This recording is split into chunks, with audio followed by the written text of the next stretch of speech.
Boa noite, amada igreja. Quem tá com frio diz amém. Ninguém tá com frio? Só uma pessoa que falou que tá com frio? O resto tudo tá com calor. Tá com frio? Tem alguns com calor, tem alguns com frio, tá aí, né? Meio termo. Tá certo, tá certo. Amados, antes de começar, vou chamar aqui à frente a minha amada noiva para poder orar comigo, se assim possível. E logo depois vamos dar início ao sermão. Hoje começando bem mais cedo, né? Ou seja, tem tempo suficiente para poder fazer a vigília só na pregação, tá tranquilo.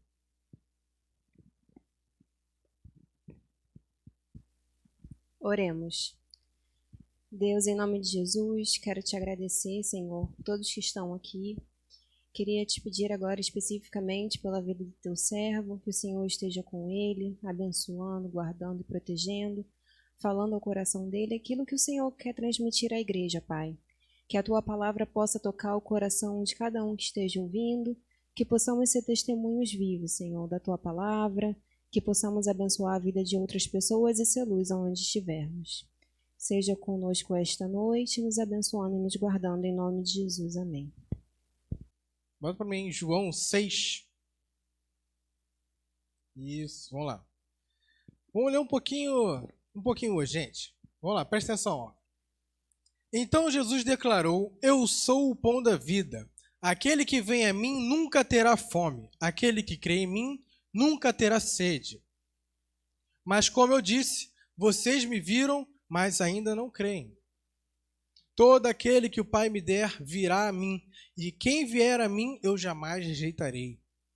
Pois desci dos céus, não para fazer a minha vontade, mas para fazer a vontade daquele que me enviou.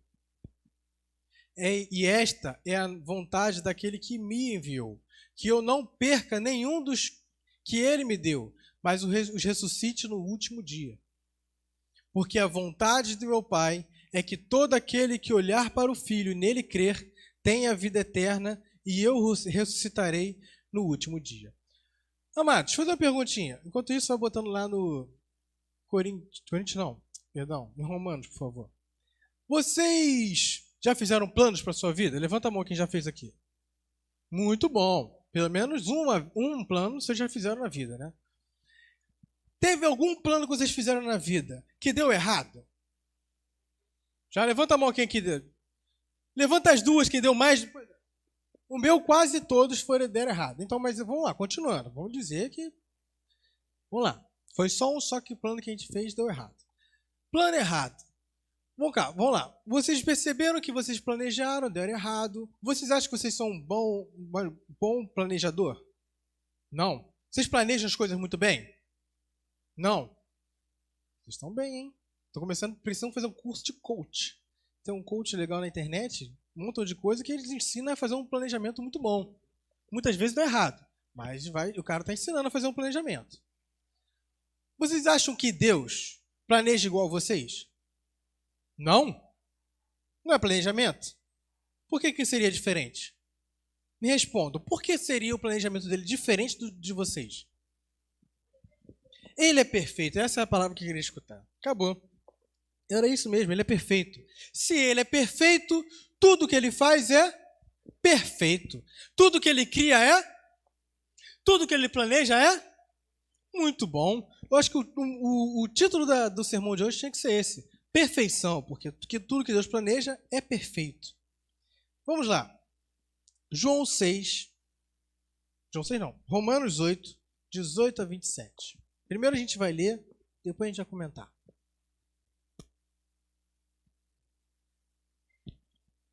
Vamos lá.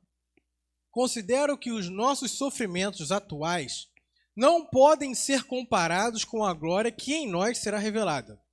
Antes aqui, amados, eu não sei quem não sabe, Romanos é uma carta escrita por Paulo para o pessoal em Roma, tudo bem? Uma igreja que tinha lá. Vamos lá. Subiu ali? Vamos lá. A natureza criada aguarda com grande expectativa que os filhos de Deus sejam revelados, pois ela foi submetida à inutilidade, não pela sua própria escolha, mas por causa da vontade daquele que a sujeitou, na esperança de que a própria natureza criada será libertada da escravidão, da decadência em que se encontra, recebendo a gloriosa liberdade dos filhos de Deus. Sabemos que toda a natureza criada geme até agora, como em dores de parto.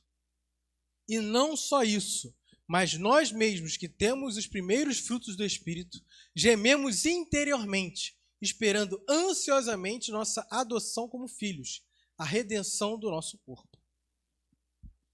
Pois nessa esperança fomos salvos. Mas esperança que se vê não é esperança. Quem espera por aquilo que está vendo? Mas, se esperamos o que ainda não vemos, aguardamo-lo pacientemente.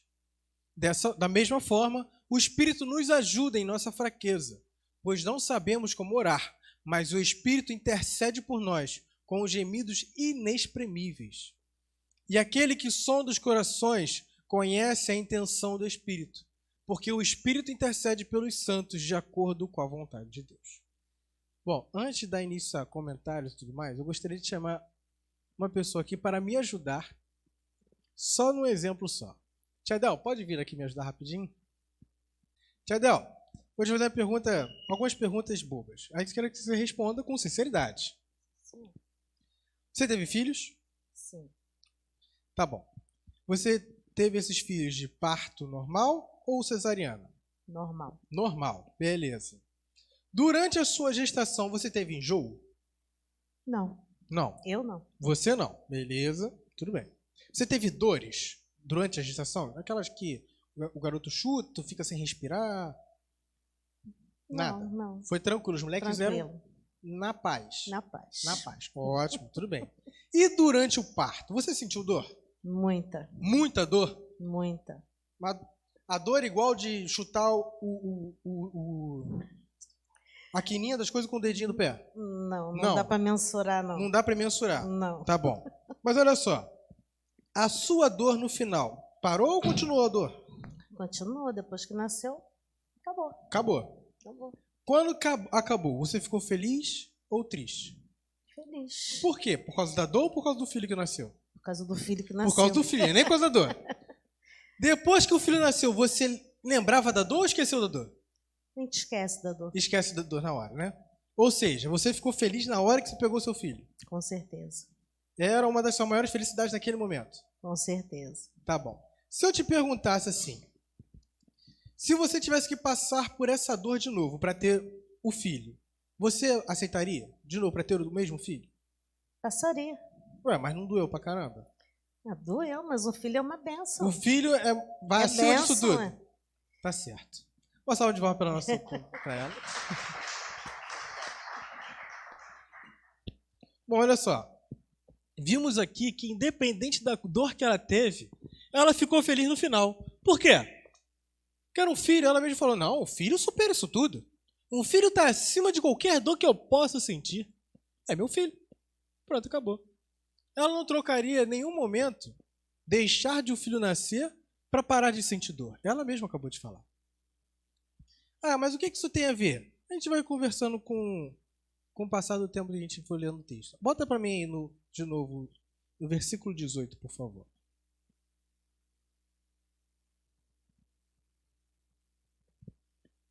Romanos, isso aí, valeu. Olha só. Considero que os nossos sofrimentos atuais não podem ser comparados com a glória que em nós será revelada. 19. A natureza criada aguarda com grande expectativa que os filhos de Deus sejam revelados. Volta para o 18. Aqui o Paulinho, ele falou que nossa vida, aqui, nossa estadia, tem dores e tem sofrimentos. Em algumas versões ali está angústias, dores, tudo bem? No lugar de sofrimentos ali. Mas ele fala assim, ó, eu considero, eu entendo, eu tenho certeza que os nossos sofrimentos atuais, o que nós passamos hoje, é simplesmente temporário, é um momento. Porque depois vai vir uma glória que para nós vai ser revelada. Em alguns momentos ali não está escrito nem glória, está escrito redenção. Tudo bem? Mas, continuando, olha só. Esses sofrimentos não vão poder ser comparados com a glória que em nós será revelada. Parece um pouquinho do que aconteceu com o parto da tia Del, não foi? Ela não sentiu dor durante o parto? Falam que sim. Muito bem, vamos reagir isso aí. Vamos conversar. Ela sentiu dor. Ela disse que o filho não foi melhor que a dor? Ela trocaria a dor pelo filho? Não. Por quê? Para ela o filho era muito mais melhor, de bom, do que a dor, não é verdade? Eu sei que o português está errado, mas é só para entender. Ela esqueceu completamente que a dor passou. A dor foi algo temporário, mas o que veio depois é muito melhor. Eu não consigo nem comparar com o que eu estava sentindo. Eu prefiro muito mais o meu filho aqui, ó, tranquilo. E a mesma coisa que vai acontecer conosco. É isso que o Paulo aqui está falando. Só que indo um pouco mais além, olha o 19, vamos lá.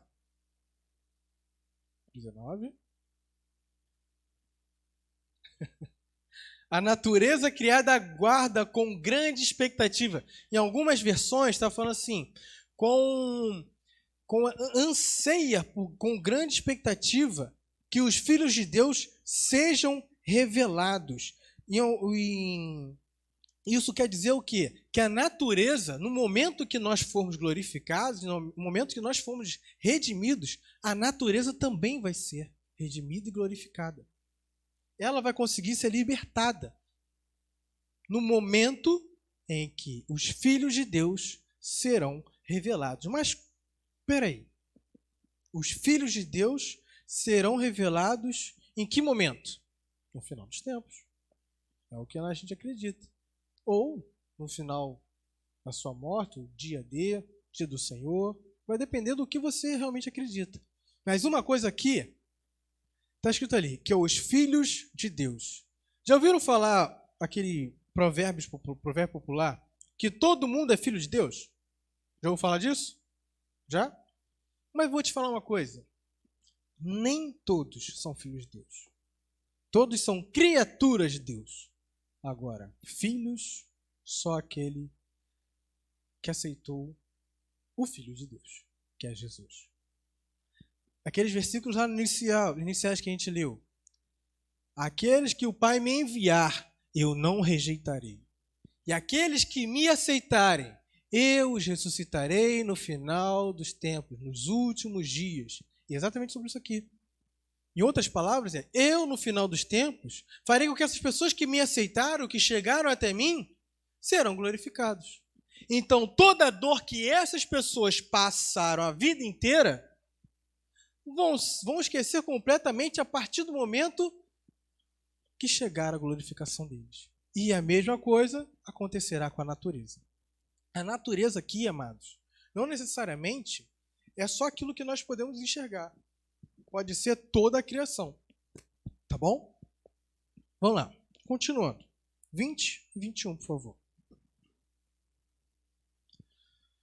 Pois ela foi submetida à inutilidade, não pela sua própria escolha, mas por causa da vontade daquele que a sujeitou, na esperança de que a própria natureza criada será libertada da escravidão da decadência em que se encontra, recebendo a gloriosa liberdade dos filhos de Deus. Volta no 20, por favor. Olha lá, está escrito lá logo no comecinho. Lê para mim alguém no comecinho lá. Para mim não, todo mundo lá. 1, 2, 3 e... Pois... Segura. Inutilidade. Alguém sabe o que significa inutilidade? Inútil. Vamos lá. Vocês vão comprar alguma coisa no mercado. Vocês vão comprar coisa útil ou inútil? Por quê? Vamos lá, vamos pensar no normal. Não vamos pensar nas coisas que a gente leva rasteira, não. Mas a gente vai comprar coisa útil. Por quê? Vamos comprar coisa útil, não inútil. Alguém me fala por quê? Porque é útil? Tá bom, uma ótima frase. É isso. Porque é útil. Aquilo que eu necessito, exatamente. Eu estou indo no mercado para comprar aquilo que eu necessito. Mas olha só ali. Essa palavra inutilidade, quando você pega no grego lá, a tradução certa seria vaidade. E não essa palavra aqui. Mas por que está escrito essa palavra aqui? É porque o Paulo, quando quis botar vaidade, o significado dessa palavra vaidade era isso aqui, inutilidade. Algumas versões está futilidade, sem sentido, sem razão. Mas olha só que interessante. Aqui está falando que ano 19, está falando que a natureza vai ser glorificada, está esperando os filhos de Deus, e está falando que ela, que quando começa, pois ela foi submetida à inutilidade. Quando está falando que está falando de quem? Da natureza. A natureza foi submetida à inutilidade. Ou seja, a criação se tornou inútil. Caraca. Quem foi que criou tudo? Vamos começar a andar por aí. Olha só. Olha o que eu estou falando. Eu estou falando que a criação é inútil. Mas não pela sua própria escolha. Não foi a natureza que escolheu ser inútil, mas por causa da vontade daquele que a sujeitou. Quem sujeitou ela a se tornar inútil? Deus. Muito bom. Foi Deus que botou ela na inutilidade. Mas por qual motivo? Vamos lá. Na esperança, 21, de que a própria natureza criada será libertada da escravidão, da decadência em que se encontra. Olha só, é uma parada muito louca. Paulo estava aqui filosofando de uma maneira doida. Era só falar uma coisa simples. Mas vamos lá, vamos pensar um pouquinho. Em que momento vocês acham que a criação se tornou inútil? Muito bom, o pecado de Adão e Eva. Mas por que o pecado de Adão e Eva fez a criação se tornar inútil? Você é inútil? Ei, respondam para mim. Vocês se consideram inúteis? Vocês não se consideram, não quer dizer que vocês não são, né? É isso? Ou vocês realmente não são inúteis?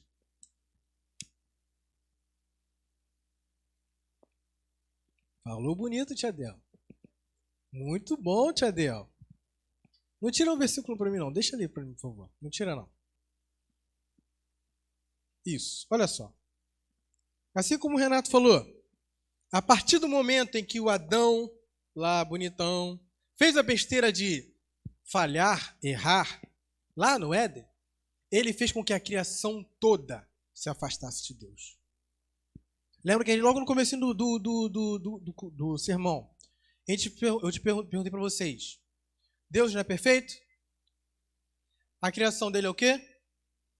Os planos dele são o quê? Mas aqui se tornou inútil por conta de um erro humano. Deus nos planejou, nos criou, nos fez para que nós pudéssemos andar com Ele, estar junto dEle e não se afastar dEle. O pecado é exatamente isso, é o afastamento do Senhor. O pecado não é algo criado, é simplesmente algo afastado. Você se afasta de Deus. O pecado faz isso. O pecado é isso. Então, a partir do momento que lá no Éden houve o erro, ele fez com que a criação toda estivesse falha. E por conta disso nós estamos aqui sofrendo. Culpa de quem? Adão. Adão e Eva, estava lá. Minha mãe contou uma vez, isso lá na salinha das crianças. O erro que aconteceu, a consequência, e por conta disso a gente sofre e tudo mais. E quando minha mãe contando isso, aí teve acho que uma menininha, não lembro quem era, eu esqueci o nome, falou assim, quando chegar no céu eu vou dar um tapa na Eva, eu vou bater nela, porque ela não era para ter feito aquilo. Perfeito, é exatamente isso que eu penso, dá vontade de subir, dar um tapa nele, cara, você é retardado, olha o que tu fez, tu acabou com a humanidade, tu acabou com a criação toda, por conta do que tu fez, ô infeliz. Não dá raiva quando a pessoa faz uma besteira e sobe para você ainda? Tem que pagar o pato? É horrível isso. Pois é. É isso que acontece conosco. E aqui, na esperança de que a própria natureza criada será libertada da escravidão, da decadência que se encontra. Quando Deus colocou a criação na inutilidade, foi para que nós pudéssemos ter outra chance. Porque olha só, se você produz alguma coisa, digamos que vocês são olheiros, aquele pessoal que faz jarro de barro e por aí vai, certo? Digamos que você faz um jarro, beleza? E aquele jarro tem um furo embaixo. Uns vão dizer que é um jarro para se pegar água. Mas o jarro tem um furo embaixo. Ele serve para quê? quê? Só para isso, vazamento de água. Você enche o jarro da água, vaza a água, que coisa linda. Olha que vaso maravilhoso. Esse vaso serve para quê? Para nada. O que vocês fariam com esse vaso? Plantar? Ou quebraria ou faria outro? Vocês são olheiros, ei? Quebra e faz outro? Pois é, mas Deus não fez isso. Sabe o que ele fez? Ele deu a esperança para nós. Ele deu a esperança para nós podermos, no final, termos a liberdade e sermos chamados filhos de Deus. Para nós podermos um dia chegar para Jesus e falar: Senhor, eu acredito em você. Eu acredito que eu posso ser filho de Deus através de você. Essa é a esperança. Quando fala logo no finalzinho, bota no 20 para mim, por favor. Ó, mas por causa da vontade daquele que a sujeitou, Deus, na esperança, 21, de que a própria natureza criada será libertada da escravidão, da decadência em que se encontra, recebendo a gloriosa liberdade dos filhos de Deus. Ou seja, a partir do momento em que nós fomos salvos, aceitamos que Jesus é o nosso Salvador, nós aceitamos a esperança que Deus colocou mais uma vez na humanidade. Aqui, por que Paulo fala assim, de maneira tão filosófica, enrolona, rebuscada, desse jeito? Não precisava só falar umas palavras diretamente, do que ficar enrolando para falar isso tudo? Uma coisa simples. Pois é, só para lembrar uma coisa. Aqui era uma época diferente. Começa por aí. Qualquer coisa que ele falasse simples naquela época, para a gente poderia ser complicado hoje em dia. É só você comparar algumas pessoas que falavam português mesmo lá em 1900. Você vai ver que eles falavam alguns palavreados que para a gente vai falar assim: meu irmão, o que tu está falando? Eu nunca ouvi falar isso. Tu é advogado? Advogado que gosta de falar difícil, né? Mas o que é isso? O que está acontecendo? Naquela época era mais ou menos isso. Outra, ele não estava escrevendo aqui apenas para judeus, os seus conterrâneos. Estava escrevendo para aqueles que moravam em Roma. Gregos, romanos e por aí vai. Então eles aqui tinham uma cultura, uma estrutura diferente de conversar, interpretar as coisas. Aqui, por exemplo, a decadência do ser humano, da humanidade, do mundo, da criação, eles entendiam que isso acontecia naturalmente, mas através de outras religiões e de todas as filosofias que eles aprendiam na sua própria cultura. Algumas vezes, eles entendiam que o ser humano, para se tornar completo, para se tornar totalmente redimido, aquele como se fosse um deus ou semideus, ele tinha que passar por alguma coisa ou fazer alguma coisa. Alguns adoravam em templos como se fosse sacerdote, algum deus específico. Faziam sacrifícios a algum deus específico todas as vezes, alguns determinados momentos. Iam para guerras, criavam guerras, faziam guerras para que eles pudessem ser lembrados para a eternidade como se fossem verdadeiramente deuses. Alguns buscavam riquezas, prazeres. Esse era o motivo de muitos entenderem que o ser humano é decadente. A natureza, ela decai, ela não é perfeita. A única forma de ser perfeita é se ligar com alguma coisa superior. E tem que fazer alguma coisa para você se ligar a essa pessoa superior, a essa divindade. E eles recorriam a diversos meios. E aqui Paulo fala exatamente isso. O ser humano realmente, a natureza é decadente, por conta de um erro lá atrás no Éden. Mas para se tornar perfeito, redimidos, vocês não têm que adorar nada. Nada que eu digo assim, nada do que vocês aprenderam. Vocês têm que adorar e aceitar um único Deus. Vocês têm que se agarrar a uma única coisa, na esperança. E essa esperança é Jesus. A partir do momento onde você se agarra nisso, você está liberto, você está redimido, você se torna completo. Mas não aqui na terra, lá no final dos tempos. Aqui na terra você vai passar por sofrimentos. Aqui na terra você vai passar por dores. Mas completo Deus vai se tornar no final dos tempos, por ter aceitado e agarrado a esperança. Entendem agora o porquê esse modo rebuscado, esse modo filosófico dele falar? É para ele conseguir alcançar pessoas que conseguiam entender isso. Para que outras culturas pudessem entender e falar: rapaz, eu entendi. O que eu percebi que a humanidade é decadente é porque falta esperança. E a esperança é Jesus. É isso que Paulo estava falando. A perfeição não é encontrada no que nós podemos fazer. É sim o que nós podemos aceitar, que é Jesus. Amém? Vamos continuar? Versículo 22.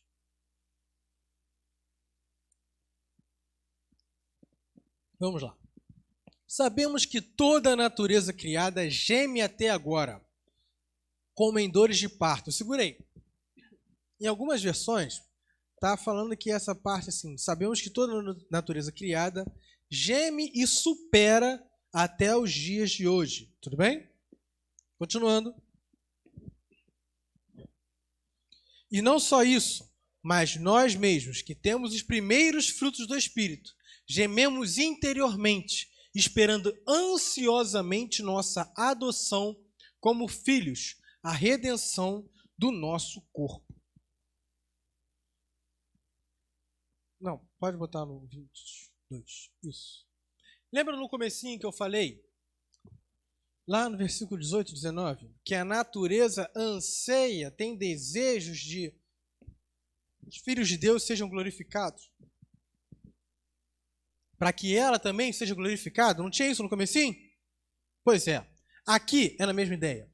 Só que aqui, entende-se que essas coisas, esses gemidos, algumas vezes podem ser entendidos como os dores também, tá? Mas vamos pensar em gemidos mesmo, gemer. Interiormente gemer. Vamos lá. Quando vocês ouvem essa palavra gemer, vocês pensam em quê? Dor. Somente isso. Mais nada. Anseio de alguma coisa? Tá bom. Alguma outra coisa mais? Tristeza. Muito bem. Olha só. Vou dar um exemplo para vocês. De outra ideia sem ser dor, tá? Mas que chega bem próximo a isso. Lá no Egito, Israel passou durante mais ou menos 400 anos escravo. E durante esse tempo, eles gemiam para o Senhor. Eles sofriam, eles oravam, suplicavam para que o Senhor os libertasse. Eles tinham a promessa de que eles seriam salvos, eles que iriam para a sua terra prometida. E com isso, com o passar do tempo, de tanto gemerem, o Senhor atendeu e eles foram libertos com a travessia do Mar Vermelho e por aí vai. Tá bom? Beleza. Gemido.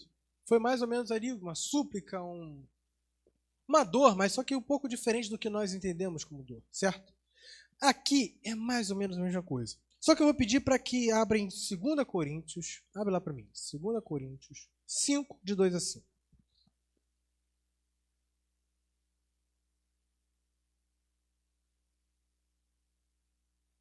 Isso. Olha só. Paulo também escreveu isso aqui, tá? Enquanto isso, gememos, desejando ser revestidos da nossa habitação celestial. Segura aí. No versículo 1 aí, fala sobre o Senhor criar habitações no reino para nós morarmos, tudo bem? Vamos lá, continuando, vamos lá. 3. Porque estando revestidos, não seremos encontrados nus. Pois, enquanto estamos nesta casa, aqui, ó, terrena, gememos e nos angustiamos, porque não queremos ser despidos, mas revestidos da nossa habitação celestial, para aquilo que é mortal seja absorvido pela vida. 5.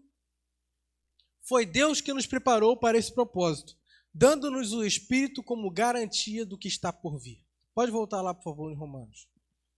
Então, olha só, aqui, a ideia do gemido aqui não é simplesmente a questão de dor, mas também é para mostrar que isto é apenas um momento antes da redenção. Tiadel, você sentiu dor no parto. Você gemeu?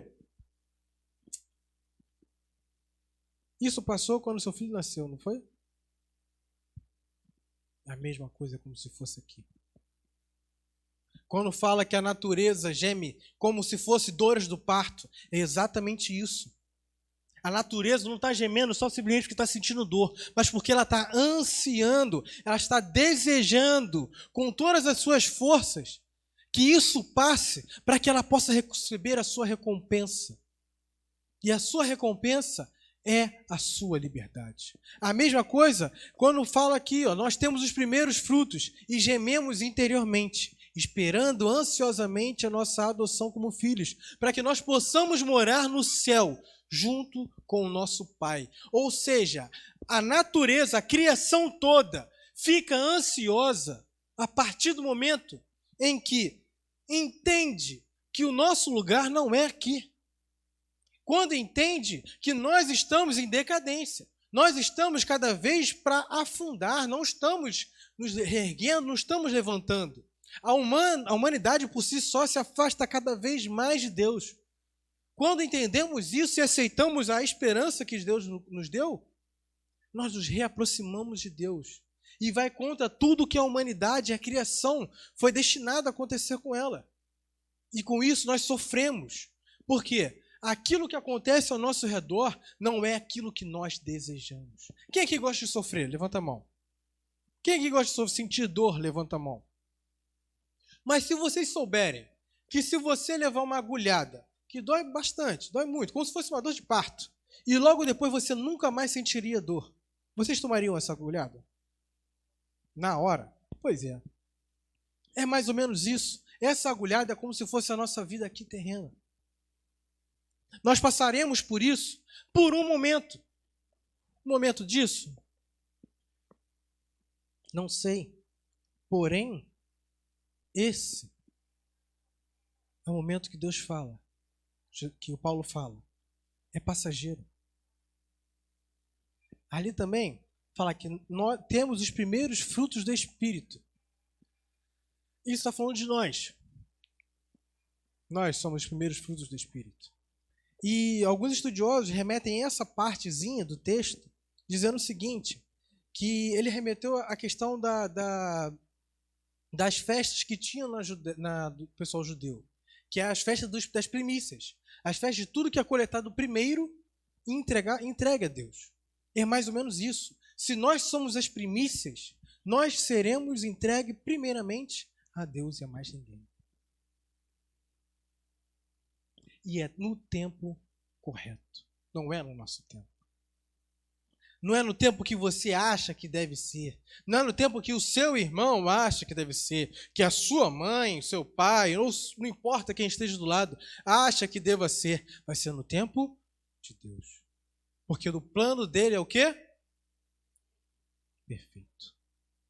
A esperança dele também é perfeita. E na esperança nós somos o quê? Pode falar. Perfeitos. Na esperança nós somos perfeitos. Por que na esperança nós somos perfeitos? Porque é na esperança que eu digo é em Jesus, com Jesus. Nele nós somos perfeitos. Sem Ele nós não somos perfeitos. Nós não somos nada. Nós se tornamos aquilo que acabamos de ler há pouco tempo. Nós somos inúteis. Nós somos algo que poderia simplesmente ser jogado fora, ser descartado, sem nem preocupação nenhuma. Ou ser quebrado e moldado de novo numa outra coisa. É isso. Na esperança, nós podemos esperar ansiosamente a redenção, a nossa liberdade. Amém? Continuando. Estamos quase terminando. Falta só mais 2h30. 24. Isso. Pois nessa esperança fomos salvos. Mas a esperança que se vê não é esperança. Quem espera por aquilo que está vendo? 25. Mas se esperamos o que ainda não vemos, aguardamo-lo pacientemente. Esse último pedacinho aí é muito complicado. Quem é que gosta de esperar? Levanta a mão aqui. Ninguém gosta de esperar? Nem um pouquinho? Nem você, meu irmão? Nada? Nada. Vou dar só um breve comentário aqui. Teve uma vez que eu fui sair com a minha noiva para ir no cinema. Eu marquei com ela num lugar, e eu demorei por volta de uns 15 minutos para chegar lá. Quando eu cheguei, ela não estava mais lá. Ela já estava no local onde a gente deveria estar. Aí eu perguntei para ela, por que você não estava lá me esperando? Ela, eu não vou esperar nada. Não, eu não gosto de ficar esperando. Não, já tinha passado muito tempo já. Passado 15 minutos. E eu estava indo de ônibus. Sem tolerância. Pois é. É um exemplo bobo, mas isso acontece conosco. A gente quer as coisas imediatas. A gente quer as coisas no nosso tempo. E até mesmo a gente quer a nossa bênção, nossa redenção, nossa libertação na nossa hora. Mas não é assim. Volta no 24, por favor.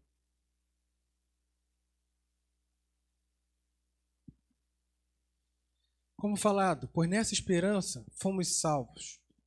Mas esperança que se vê não é esperança. Quem espera aquilo que está vendo?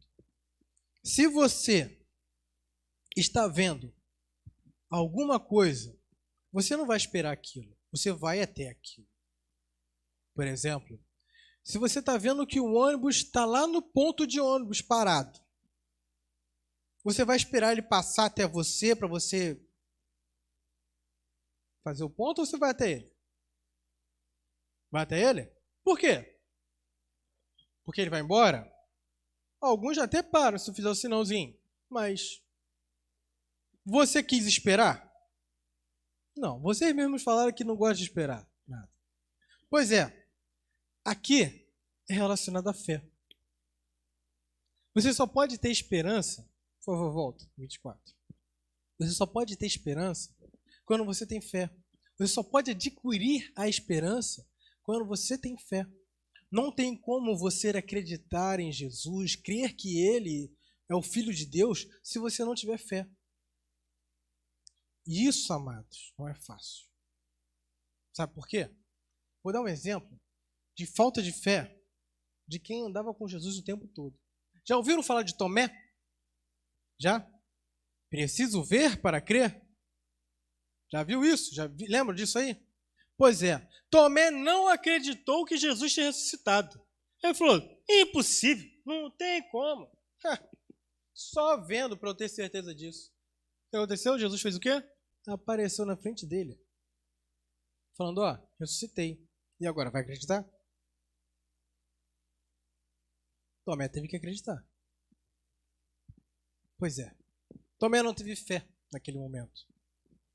E todos aqueles que acreditaram e acreditam só pode ser através da fé. Ou seja, a gente só pode conseguir estar na esperança. Só conseguimos ser salvos na esperança se tivermos fé e esperarmos por Ele. Você nunca vai esperar por Jesus sem ter fé. Se você não acredita que Ele existe, por que você vai esperar? Se você não crê que Ele é o Filho de Deus, por que você vai esperar por Ele? Por que você vai acreditar nele? Por que você vai querer ouvir falar sobre Ele, se você não acredita nele? É isso que significa aquilo ali. Ó. A esperança que se vê não é esperança. A sua salvação, se você não acredita nela, ela não é salvação. É isso que significa. Você não vai esperar nada, você não vai ser redimido, você não vai ser salvo, juntamente com a natureza no final dos tempos, se você não tiver fé. Então, nós teremos fé se tivermos, nós vamos ter esperança se tivermos a fé. No 26 e 27, vamos lá para terminar. Da mesma forma, o Espírito nos ajuda em nossa fraqueza. Em algumas versões está escrito assim. Da mesma forma, o Espírito nos assiste. Assiste de assistência, tá ok? Não de olhar para você apenas. Em nossa fraqueza. Pois não sabemos como orar, mas o próprio Espírito intercede por nós, com gemidos inexprimíveis. E aquele que sonda os corações conhece a intenção do Espírito, porque o Espírito intercede pelos santos de acordo com a vontade de Deus. Volta no 26.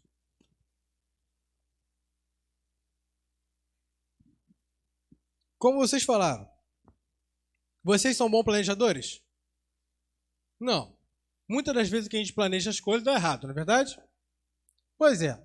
Imagina saber orar a coisa certa. Se a gente não consegue planejar o que a gente vai fazer amanhã e ter certeza que aquilo vai dar certo, imagina orar corretamente. Ah, mas como assim? Vou dar um exemplo. Vocês já foram crianças algum dia, certo? Já passaram passeando com a sua mãe, com o seu pai ou quem for, tio, tia, avó, pessoalmente. Vocês já pediram para comprar alguma coisa para vocês? Algum brinquedo, algum doce, chocolate, batata frita, McDonald's? Já pediram uma vez assim? Pois é. Já levaram um não da vida? Várias vezes, né? Eu acho que isso é o que mais comum acontece, né? Um não. Pois é. Para vocês naquele momento, se vocês lembram, foi bom ou ruim esse não? Ruim, né? Pois é.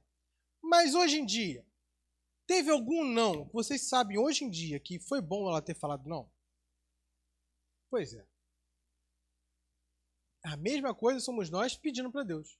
Tem muitas outras coisas que a gente pede que, irmão, é muito melhor levar um não do que a gente receber. Às vezes a gente pede um carro, a gente nem sabe dirigir, e pede um carro. É melhor levar um não. Estou falando uma coisa boba. Muitas vezes a gente pede um apartamento, mas Deus não quer um apartamento para você, quer te dar uma casa ou uma kitnet. Mas às vezes você pede celular, mas ele não quer te dar um celular. Aí você pede também uma viagem para a Europa, mas Deus não quer te levar para a Europa, Deus quer te levar lá em Sepetiba para passar as férias. Pois é. Muitas das coisas que nós pedimos é falho, é errado. E às vezes o que nós queremos pedir também, nós não conseguimos expressar, falar. E por conta disso, o Espírito Santo, que é habitado em nós, ele ajuda em nossa fraqueza. A nossa fraqueza está nisso. Mas por que a gente tem essa fraqueza? É porque nós fomos afastados de Deus. Devido à decadência que nós temos desde lá do Éden, nós estamos fracos em perceber aquilo que nós precisamos realmente. Essa nossa fraqueza faz com que o nosso Espírito, o Espírito Santo em nós, nos fortaleça e peça, interceda por nós. Muitas vezes com gemidos inexprimíveis. Como eu falei para vocês, o gemido não necessariamente pode ser dor, mas pode ser algo para expressar aquilo que você com as palavras não consegue expressar. Ah, mas como assim? Eu não entendi. Tem vezes, amados, que palavras não conseguem expressar aquilo que você quer. Um exemplo. Já ouviram falar de Mozart? Bach, o pessoal que fez sinfonias. Muita gente acha muito bonito. Eu acho muito chato, porque não tem uma voz cantando. Não tem nada. Acho legal durante 30 segundos. Depois, para mim, acabou. Mas tem gente que acha que é lindo, maravilhoso, que aquilo, quando você escuta, você sente uma emoção, você sente, nossa, coisa linda. É isso que ele conseguiu expressar através da música, que muitas vezes com palavras não consegue. Tem gente que consegue expressar as coisas com dança, com pinturas. Coisas que palavras muitas vezes não conseguem alcançar. Essa é a nossa fraqueza. Nesses momentos, o Espírito precisa interceder por nós. Ele precisa estar nos fortalecendo para que Deus possa entender o que nós precisamos. Versículo 27.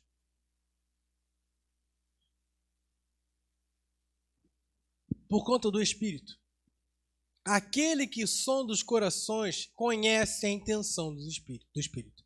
Vocês entendem? Quem é essa pessoa que sonda o coração? Vocês sabem quem é? Hein? Deus, exatamente. Essa frase, aquele que sonda os corações, não é falado muitas vezes na Bíblia, mas aqui é uma delas. E ele compreende os gemidos segundo a vontade dele próprio. Porque caso vocês não saibam, o Espírito Santo de Deus vem de Deus. Até o nome está falando. Espírito Santo de Deus. Habita na gente através da nossa fé na esperança.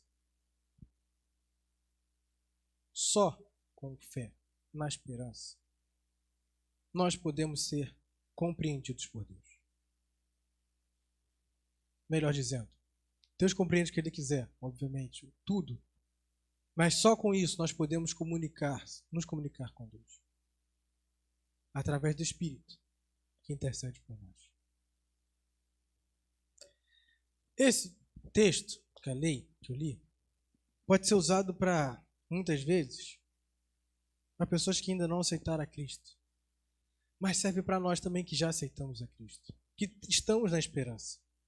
Sabe por quê? Nós vivemos em um mundo que está em decadência. E nós precisamos a cada vez mais nos aproximar do que o mundo se afastou. E esse aproximar precisa de uma esperança, precisa de uma fé que é em Jesus e em Deus. Cristo, Ele vai nos livrar de toda culpa, toda escravidão, toda prisão que tiver em nossas vidas, que foi criado para nos prender. Todas as coisas que nos afastam do Senhor, a esperança está lá para nos libertar. Muitas das vezes, nós colocamos nossas esperanças em coisas que nós podemos mesmo fazer, como nossos planos. Nossos planos dão errados porque nós botamos nossas esperanças naquilo que nós criamos, naquilo que a gente pode alcançar em bens materiais, sentimentos, pensamentos. Amados, em que você está depositando a sua fé? O texto é sobre isso. A mensagem é sobre isso. É sobre o que você está depositando a sua fé. O plano de Deus é te dar esperança. Você está depositando sua fé na esperança de Deus ou na esperança sua, da humanidade? É nisso que eu tenho para falar hoje. Amém? Então, coloquemos nossas esperanças em quem? Perfeito. Porque Ele é o quê? Os planos dele são o quê? A esperança dele é o quê? E na esperança nós somos o quê?